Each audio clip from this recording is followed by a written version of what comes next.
à tous, bienvenue sur le plateau de Chalon TV pour une nouvelle émission sous les projecteurs de Chalon TV. Une émission, bien sûr, comme d'habitude, thématique. Là, on va parler de jeunesse, de formation, d'emploi. Trois mots qui sont très importants avant le Covid, mais aussi peut-être après le Covid. Donc, je reçois le responsable de la mission locale de Chalon. Bonjour. Bonjour. Alors, on va parler un peu de ce que c'est cette mission locale. Oui. Alors, déjà, quand on parle, donc le but de la mission locale, c'est essayer de former les jeunes pour qu'ils trouvent un emploi. Hein, c'est ça. Donc, alors, pour vous situer un peu à un niveau contexte, donc la mission locale est une association loi 1901. Donc, elles ont été créées en 1981. Donc l'objectif des missions locales, c'est effectivement d'aider les jeunes, de les accompagner, des jeunes qui sont en démarche d'insertion sociale et professionnelle. Donc l'accompagnement consiste à les prendre en charge, à les orienter vers des dispositifs, à leur proposer notre offre de service et puis les amener vers l'emploi durable. Alors quand on dit jeune, on est sur les 16-25 ans. Hein. Tout à fait. C'est ça la notion de jeunesse en France. Voilà. Un jeune, c'est quelqu'un qui est entre 16 et 25 voilà. ans. Donc à la mission locale, on accompagne effectivement ces jeunes qui sont âgés de 16 à 25 ans, qui sont sortis du système scolaire. Donc le système scolaire, c'est-à-dire qui ont peut-être fini des études ou qui sont en décrochage scolaire ou qui sont en train de réfléchir à leur projet professionnel parce qu'ils ne trouvent pas d'autres alternatives. Alors moi je suis un jeune de ces 25 ans, bon, c'est pas encore vraiment le cas, mais bon, je peux rajeunir. Alors, je viens à la mission locale, comment ça se passe? Voilà, je viens, je remplis un formulaire, je pense, je m'inscris à la mission locale. Comment ça se passe? Alors, il y a plusieurs procédures. C'est-à-dire qu'il y a une possibilité déjà de s'inscrire en ligne sur notre site Internet.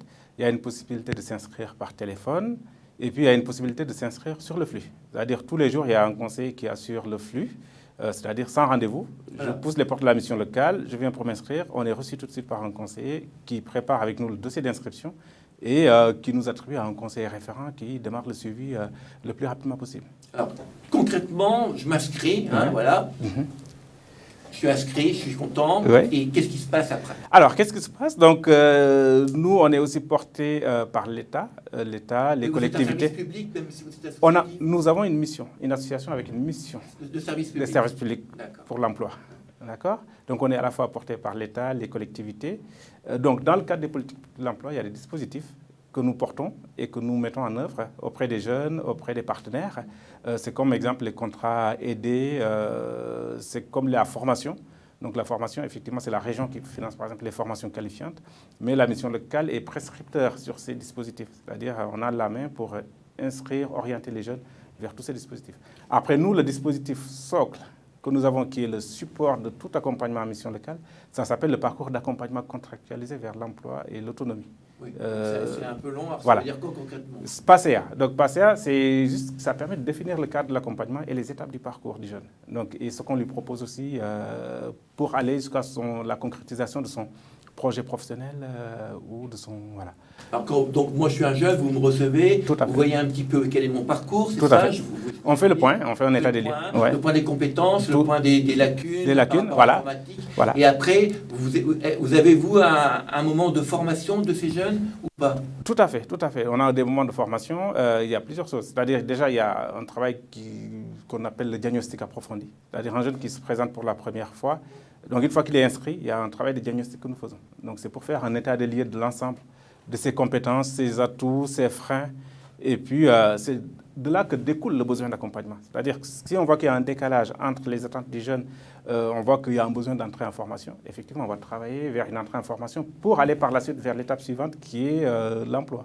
C'est-à-dire si je n'ai pas de qualification et que c'est que je veux faire un métier qui exige une qualification, l'étape préalable, c'est de se former. Et si on voit qu'on n'a pas le niveau requis pour aller vers une formation qualifiante, il y a aussi des remises à niveau qui existent. Que vous faites vous? Non, vous sous-traitez? On sous-traite. Ce que je vous disais tout à l'heure, c'est que les missions locales sont des prescripteurs. Voilà. Donc, et après, vous trouvez des organismes qui vont faire le travail que vous avez demandé. Voilà. Par exemple, tout ce qui est formation professionnelle, effectivement, c'est voilà, avec les organismes de formation. C'est les CFA, c'est... Les CFA, c'est plutôt l'apprentissage. Oui, donc là, c'est quoi Ça peut être une formation qualifiante en maçonnerie, hein. Ça peut être une formation qualifiante en conducteur poids lourd, ça peut être... Ça peut être dans un lycée, par exemple pas Dans les lycées, pas forcément, pas vraiment. À part le lycée de la Nouvelle Chance, qui est aussi porté, ou qui permet à certains jeunes de reprendre une scolarité et de passer leur bac. Mais sinon, vers les lycées, on peut avoir des reprises de scolarité. C'est-à-dire à l'issue du travail de mobilisation qui a été fait par les conseillers, certains jeunes reprennent conscience que les études sont importantes et puis ils repartent vers... ils reprennent une scolarité normale. Alors, quand on va... Bon, le but, c'est de trouver un emploi, on est d'accord, hein. Pour trouver un emploi, il faut faire des CV, il faut apprendre un entretien. C'est pas bonjour monsieur, ça se pas. Ça, vous le faites vous. Tout à fait. Nous, on fait beaucoup de choses. C'est-à-dire, quand on parle de dispositifs en mission locale, c'est pour ça que c'est très compliqué. Hein. C'est-à-dire, c'est une jungle de dispositifs, en fonction du jeune. Parce qu'à l'année, la mission locale du Chalonnais accompagne pas moins de 2500 jeunes, ce qui est assez significatif. Donc, nous couvrons un bassin de 136 communes. C'est le Grand Chalon plus loin. Plus toute la périphérie. Donc, ça va de Verdun-sur-le-Doubs à Saint-Cyr-le-Grand. Et puis, Tourny, ça fait partie de Mâcon, du bassin mâconnais. Donc, l'objectif, quand on a des dispositifs, effectivement, en fonction de ce que je vous disais tout à l'heure, du diagnostic établi, on oriente le jeune vers un dispositif. C'est-à-dire, le jeune, il a besoin de travailler son CV, ses outils pour accéder à l'emploi et une formation. Donc, il y a des ateliers spécifiques. On a, par exemple, un dispositif qui s'appelle la garantie jeune. On en parlera après. Et puis, on a des ateliers CV, on a des ateliers lettres de motivation. Et puis, on a un dispositif qui s'appelle aussi Changement Centre Emploi, qui permet de faire un travail de coaching vers l'emploi. Hein. C'est-à-dire travail de coaching vers l'emploi, c'est-à-dire c'est un dispositif qui se décompose en trois phases. Il y a un travail de repérage qui est fait avec des partenaires. Il y a un travail de coaching qui est fait avec un prestataire extérieur qui travaille sur la mise en confiance, le travail sur les outils de recherche d'emploi et puis sur les simulations d'entretien avec des entreprises. Donc après, il y a un comité inter-entreprise qui se passe où les jeunes qui ont bénéficié d'une semaine de coaching vont venir se présenter devant des employeurs et des entreprises. Donc il y a entre la mission locale, je pense, Pôle emploi, vous avez des liens Pôle emploi, on a des liens privilégiés aussi. Et aussi avec tous les chefs d'entreprise, parce que le travail, c'est eux qui l'ont. Mais le travail, c'est un accompagnement à mission locale. Il faut retenir que les missions locales sont des ensembliers de politique publique. C'est-à-dire c'est des dispositifs qui sont transversaux. Ça se regroupe partout, vu qu'on travaille avec les collectivités, avec les entreprises, avec les organismes de formation, avec l'État, ça se regroupe comme ça. Donc, c'est-à-dire que, effectivement, l'insertion ne se fait pas de manière isolée, parce que ce n'est pas dans notre coin qu'on peut trouver les solutions aux jeunes, mais c'est dans un partenariat comme on le dit, c'est vraiment sur mesure. C'est sur mesure, c'est en fonction de ce que chaque partenaire peut proposer par rapport à un besoin spécifique de jeunes que le travail d'insertion se fait. Alors, les jeunes qui sont en formation pour apprendre à faire un CV, pour apprendre à se présenter en embauche, ils ont un temps comme à l'école où ils ont des heures à venir, où ils viennent comme ils veulent, ou comment c'est structuré? Donc, comment c'est structuré? Un jeune qui s'inscrit déjà, il y a des rendez-vous. C'est-à-dire on désigne un conseiller unique, un référent unique pour accompagner les jeunes. Chaque conseiller a un portefeuille de 150 à 200 jeunes par portefeuille. Tout dépend. C'est pas beaucoup ça? Trop? Non, ça va. C'est en fonction des sorties. Dans un portefeuille, ici, on peut travailler sur ce qu'on appelle un portefeuille de 150 jeunes. On peut avoir une quarantaine de jeunes qui sont à l'emploi, une trentaine qui sont en formation. Après, c'est du travail de suivi. Mais après, le début, c'est vraiment les premiers accueils qui sont un peu compliqués. Le temps de mettre en place le diagnostic et de définir les étapes du parcours d'accompagnement, c'est là où il y a un peu de travail. Mais une fois qu'ils sont en dispositif, qu'ils sont en emploi, il y a un travail de suivi pour sécuriser le parcours. C'est de dire que le jeune qui est en emploi, peut-être qu'au bout de 2 mois, il va perdre son emploi, donc il ne faut pas qu'on l'abandonne. Donc il faut qu'on suive. S'il y a des difficultés en entreprise, qu'on intervienne pour faire de la médiation ou en formation aussi. Parfois, ils peuvent rencontrer des difficultés. Voilà, l'essentiel, ce n'est pas d'abandonner le jeune au bout du parcours. C'est une fois qu'on sait que tout est sécurisé et que le jeune est autonome, et à partir de là, effectivement, l'accompagnement s'arrête, parce que toute chose aussi a une fin. Oui, il faut bien pas vous occuper des jeunes de 16 ans jusqu'à 25 ans. Il faut espérer que si vous les prenez à 16 ans qu'à 25 ans... Il faut que ça tourne, il faut que les portefeuilles tournent. Voilà, il faut que les portefeuilles tournent. Alors, la mission locale, vous l'avez rappelé par rapport au Chalonnais, c'est un nombre de jeunes important. Au niveau national, c'est 1 500 000 jeunes. Tout à fait. Et c'est 7 000 conseillers. 11 000. 11 000 à 12 000 conseillers. Bon, le site donc, de la mission locale nationale n'est pas à jour. C'est 11 000 à 12 000 conseillers. Et puis là, avec le plan jeune qui est en place, donc il y a une politique de recrutement de 2000 conseillers supplémentaires. Le plan jeune, c'est dû au Covid aussi? Oui, c'est lié effectivement au Covid. Donc avec le Covid, donc l'État a mis en place un plan qui s'appelle hashtag Un jeune, une solution. Donc ce plan jeune mobilise un ensemble de solutions, un ensemble de leviers et un ensemble de dispositifs. Par exemple, je vous ai parlé tout à l'heure du PACEA, parcours contractualisé d'accompagnement vers l'emploi et l'autonomie. Nous, par exemple, on a des objectifs qui ont doublé avec le plan jeune. Donc, dans le cadre du parcours contractualisé d'emploi vers l'autonomie et l'emploi, il y a aussi une allocation qu'on peut attribuer aux jeunes pour sécuriser son parcours. Donc sur ces dispositifs, l'État a renforcé ces dispositifs. Voilà, que ce soit le parcours contractualisé d'accompagnement vers l'emploi et l'autonomie, que ce soit la garantie jeune, on en parlera tout à l'heure, effectivement. Tous ces dispositifs ont été renforcés, la formation et puis les aides pour les embauches des jeunes. Voilà, donc voilà. Alors, il y a des conseillers, il y en a 11 000, il y en a 2 000 qui vont être... Au niveau national, oui, il y en a 11 000, mais à Châlons, on n'est pas 11 000, je précise. À Châlons, nous avons une équipe de 26 salariés, dont 15 conseillers. Oui, 15 conseillers et les autres c'est des administratifs. Oui, c'est des administratifs, des chargés de communication, des assistants administratifs, des comptables, voilà. Et vous avez aussi, j'ai vu, il y a aussi des bénévoles qui sont des parrains. Les parrains bénévoles, effectivement, ça intervient dans le cadre d'un dispositif qui s'appelle le parrainage, qui est très très intéressant. C'est-à-dire le parrain bénévole qui intervient auprès des jeunes, c'est un... Ça peut être n'importe qui, le parrain. Oui, mais une personne qui a du réseau. Oui. Voilà, parce que l'objectif aussi, c'est de mettre en confiance le jeune qui rentre en parrainage. Ce n'est pas de suppléer à l'accompagnement de la mission locale, mais c'est un appui. C'est un léger appui au conseiller. Une tierce personne qui intervient dans la relation d'accompagnement, ça permet aussi d'échanger sur d'autres aspects qui ne peuvent pas être dits en entretien. Voilà. Et entre le conseiller et le parrain, il n'y a pas parfois des conflits parce que non, pas du tout. Pas du tout, ça fonctionne très bien. Et même sur des parrainages, on est sur un taux de sortie excellent par rapport à l'accès à l'emploi. Parce que les parrains, généralement, ils mettent leur réseau à la disposition des jeunes. Ouais. Et ça, c'est vraiment complémentaire de l'accompagnement du conseiller à la mission locale. C'est quoi le profil du parrain en général? Le profil du parrain, c'est quelqu'un qui peut se rendre disponible déjà de un, pour le jeune, quelqu'un qui connaît le territoire, qui connaît très bien le territoire, quelqu'un qui a une bonne expérience professionnelle. Ouais. Quand on dit bonne expérience professionnelle, on peut avoir 3 années d'expérience et puis un jeune qui cherche dans le même domaine. Ça permet aussi de casser les représentations par rapport à un métier. Voilà, l'objectif du parrain, c'est vraiment de mettre le jeune en confiance, de l'amener vers l'emploi, de lui mettre à disposition son réseau. Donc le profil du parrain, il peut être retraité, il peut... Oui. Voilà, l'essentiel, c'est ce qui est important pour nous déjà, c'est un parrain disponible. Oui. Qui s'engage à suivre le jeune en fonction de ses... Voilà. Après, en termes de suivi, c'est pas forcément, on ne demande pas beaucoup. C'est en gros minimum 2 entretiens qu'on demande avec le jeune. Minimum. Voilà. Et vous avez assez de parrains ou vous en voulez encore plus? Nous sommes en train de retravailler sur notre liste de parrains. Ouais. Donc, à ce jour, effectivement, nous avons une bonne vingtaine de parrains. Il faut dire qu'à l'année, on signe 50 contrats de parrainage. Donc, pour l'instant, 20, maximum un parrain peut prendre jusqu'à 3 jeunes. Ouais. Donc, pour l'instant, voilà, pour 2021, on est pas mal du tout. Et la mission locale de Châlons, qui on a vu un territoire assez grand, elle s'occupe de combien de jeunes? Donc à l'année, c'est-à-dire il y a 3 indicateurs de fréquentation en mission locale. C'est-à-dire vous avez ce qu'on appelle le premier accueil. Donc sur les premiers accueils, par exemple sur 2020, malgré le Covid-19, la mission locale a accueilli pour la première fois 890 jeunes. C'est beaucoup. C'est beaucoup et il y a une légère baisse par rapport à 2019 de 5%. Voilà. Ce qui n'est pas par rapport au confinement et à l'éloignement.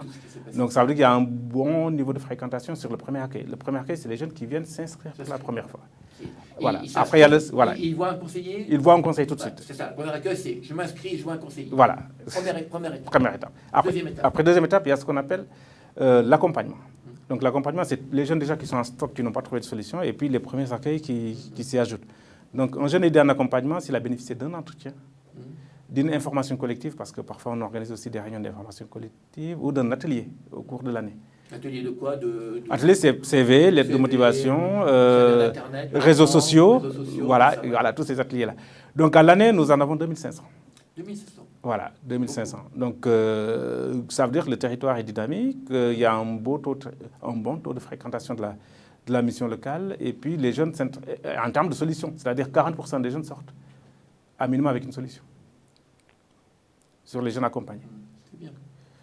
Et donc, là, vous disiez qu'il y en avait 3, il y avait une troisième... Donc, ce que je veux dire, c'est là, il y a le premier accueil, il y a les jeunes en accompagnement et il y a les jeunes en contact. Donc, en contact, c'est-à-dire que, voilà, je peux appeler, je suis inscrit, je peux appeler pour juste demander un renseignement parce que je n'ai pas besoin de venir en entretien ou ils sont presque sortis de la mission locale, mais... Même pas. Ils peuvent être encore en mission locale, mais prendre un contact par mail ou par téléphone. Pour avoir des renseignements, pour faire des... faire des dossiers administratifs qui sont parfois compliqués. Voilà, tout à fait. Voilà. Et sur le nombre de jeunes en contact, c'est pareil, on tourne vers les 2900. Alors, est-ce que la mission locale, elle a une mission, je mets des guillemets, de SAMU social?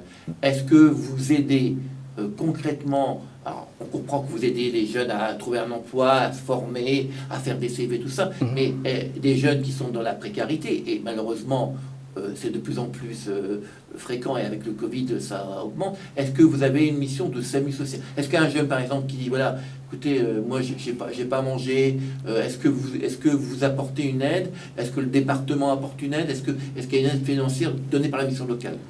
Donc, alors, il faut catégoriser un peu l'accompagnement de la mission locale. On n'est pas SAMU social. Donc là, voilà, je tenais à apporter cette précision. Mais par contre, on intervient sur tous les volets périphériques qui peuvent empêcher un jeune d'accéder à un emploi ou à une formation. C'est-à-dire, on est structuré en 3 pôles à la mission locale. Donc, on a ce qu'on appelle le pôle formation, avec des conseillers qui se spécialisent sur le domaine de la formation. On a le pôle emploi, donc des conseillers qui font tout ce qui est mise en relation avec les entreprises. Et puis, on a le volet vie sociale. Donc, au niveau de la vie sociale, c'est tout ce qui est frein périphérique, c'est-à-dire logement, aide alimentaire, ça peut être la santé. On a aussi une psychologue en interne qui peut aussi recevoir les jeunes. Donc, c'est quand même presque du SAMU social. Il y a une partie, c'est-à-dire ce qui est important et puis qui n'est pas visible dans notre travail, c'est ce côté frein périphérique à l'emploi. C'est-à-dire un jeune, effectivement, qui se présente à la mission locale, qui n'a pas mangé à midi, ne part pas les mains vides. Il ne partira pas les mains vides parce qu'on travaille avec des partenaires comme la Banque alimentaire, qui nous donnent des colis alimentaires qu'on met à leur disposition. Nous travaillons également avec le département qui nous aide dans le cadre du fonds d'aide aux jeunes. C'est une somme de combien, le fonds d'aide aux jeunes? Ben, tout dépend de ce qu'on demande. Voilà, tout dépend. Ça va entre quoi et quoi? C'est 200 €? Oh, ben, ça peut aller c'est variable. C'est-à-dire, là, c'est long. Il y a une longue liste. Je pourrais vous apporter des précisions par rapport à ça. Mais tout dépend de la demande. Ça peut être des factures impayées, d'électricité. Ça peut être une aide au logement, Oui, ça peut être une aide au logement. Ça peut être une aide pour la caution. Quelqu'un qui prend un logement qui n'a pas de caution, ça peut être ça. Parce que si vous voulez, au niveau du département, il y a 2 fonds. Il y a le FAGE, qui est le fonds d'aide aux jeunes. Après, il y a le FSL, le Fonds de soutien au logement, donc qui permet effectivement parfois de prendre en charge des impayés de loyer, des cautions, des assurances et des factures impayées de l'électricité. Donc là, vous êtes médiateur par rapport à ces fonds? On est même membre de la commission unique délocalisée, c'est-à-dire que la mission locale prescrit. C'est une mission que effectivement le département nous a confiée. Voilà, on prescrit, on participe aux commissions et voilà. Donc à ce niveau-là, c'est très important. Après, au-delà de tout ça, nous avons ce qu'on appelle la garantie jeune. Oui, c'est un nouveau dispositif. Qui existe quand même depuis 2013. Donc, c'est un vieux dispositif. C'est un vieux dispositif, mais qui est assez innovant et qui permet de prendre en charge tout ce qu'on appelle jeunes en situation de précarité. Oui. Donc, situation de précarité, ça peut être précarité par rapport aux ressources. C'est-à-dire un jeune qui est sans ressources et qui vit dans une famille non imposable, par exemple, est considéré comme un jeune précaire. D'accord ? Un jeune qui est bénéficiaire des RSA est considéré comme un jeune précaire. Donc, la précarité s'apprécie au niveau des ressources. Une entrée en garantie jeune n'est pas conditionnée au diplôme. C'est par rapport à la situation de précarité du jeune.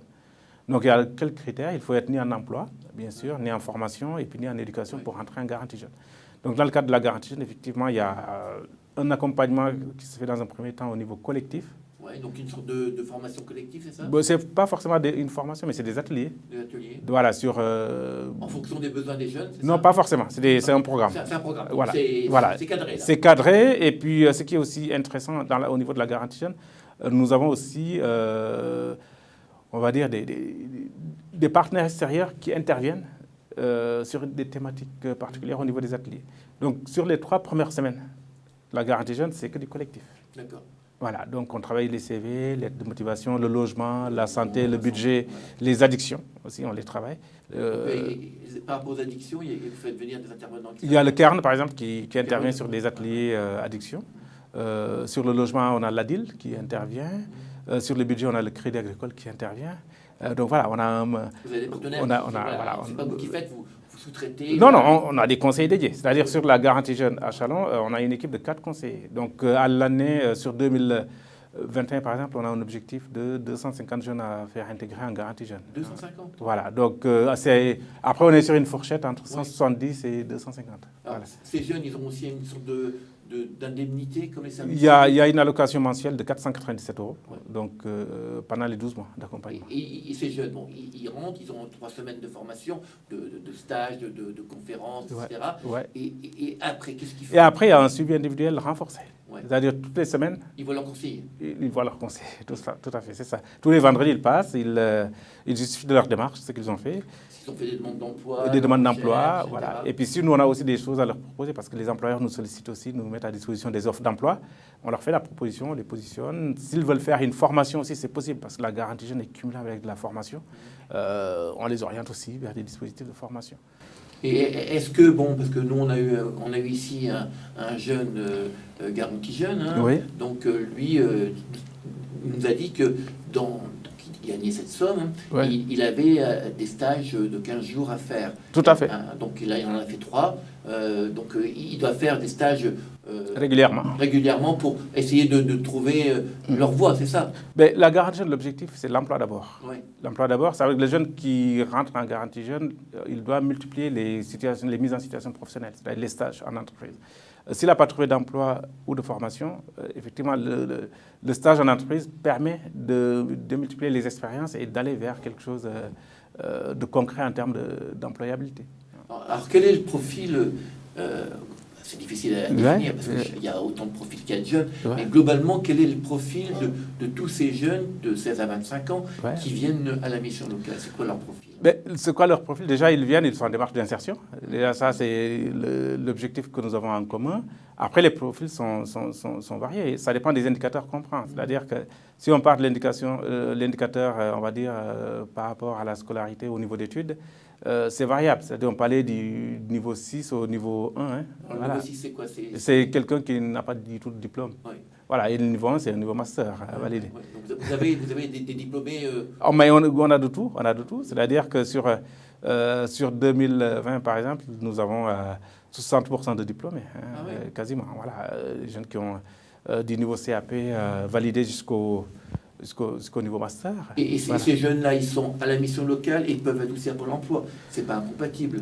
C'est pas du tout incompatible parce qu'avec Pôle emploi, on travaille aussi sur ce qu'on appelle la co-traitance. C'est-à-dire qu'un jeune qui est à Pôle emploi qui cumule beaucoup de freins, Pôle emploi l'oriente vers la mission locale dans le cadre de la co-traitance. On a un partenariat renforcé. Pour l'aider à trouver plus facilement... Oui, on va travailler sur la levée des freins périphériques. Donc ça vient aussi en complémentarité au travail de Pôle emploi à ce niveau-là. Mais après, la porte d'entrée principale du jeune dans un accompagnement, c'est la mission locale. Donc les 16-25 ans, après, même s'ils ne sont pas inscrits à Pôle emploi, s'ils viennent à la mission locale, on les incite vivement à s'inscrire à Pôle emploi. Voilà. Est-ce qu'on a fait le tour de la mission locale Oui, je pense bien. Après, peut-être un petit complément, la mission locale porte aussi une plateforme de lutte contre l'illettrisme qui s'appelle Clé 71. Donc avec Clé 71, donc nous prenons aussi en charge des personnes qui sont en difficulté dans les savoirs de base, c'est-à-dire qui sont en problématique d'illettrisme, problématique de FLE, donc français langue étrangère. Est-ce que à la mission locale, vous pouvez accueillir des personnes qui sont migrants, donc qui n'ont pas encore les papiers officiels? Est-ce que vous avez des migrants légalisés ou pas légalisés? Après, tout jeune qui pousse les portes de la mission locale est censé être accueilli. Mais après, c'est l'éligibilité par rapport à les dispositifs. C'est-à-dire quelqu'un qui est en situation irrégulière, effectivement, nous n'allons pas lui proposer un emploi ou un dispositif particulier parce que c'est aussi le code du travail qui s'applique quelque part. Mais vous avez donc, puisque vous faites du FLE, donc vous avez des étrangers. Sur le FLE, oui, c'est l'apprentissage des Français. Voilà, forcément. C'est des gens qui viennent d'ailleurs, tout à fait. Qui sont là, qui ont des papiers, parce que je pense qu'il faut être en légalité par rapport à la loi. Tout à fait. Et la mission locale, elle est là pour accompagner. Pour le français, puis après trouver, Voilà. trouver des débouchés. Pour accompagner, et puis tout se fait dans le cadre légal, en termes d'accompagnement. Voilà. Donc, donc vous êtes, on rappelle que vous êtes donc une association. Loi 1901, voilà, qui a une mission de Et service. donc, l'État participe à 40%, les collectivités territoriales, la région. La région, les collectivités, voilà, les départements, voilà, le Grand Chalon, ouais. les communes, le Grand Chalon. Voilà. Et comme vous avez un territoire étendu, il y a le Grand Chalon. Voilà, et les communes périphériques.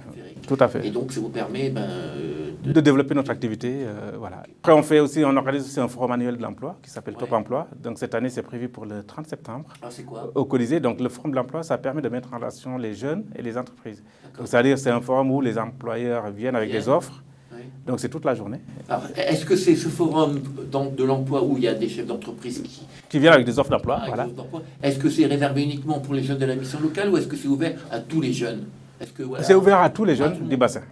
Voilà. Après, parfois, on peut... locale ou pas. Ou pas. Il y a, en 2019, par exemple, on avait ouvert aussi ce forum de l'emploi à Cap Emploi, sans limitation d'âge. D'accord. Voilà. Oui. Donc, c'est important que... C'est important, voilà. C'est pas uniquement réservé à vos... Non, on est beaucoup plus dans une démarche, on va dire, d'insérer tout le monde, de capter tout le monde et puis de faire prendre conscience à toutes ces personnes-là que le bassin dispose de beaucoup de ressources. Voilà.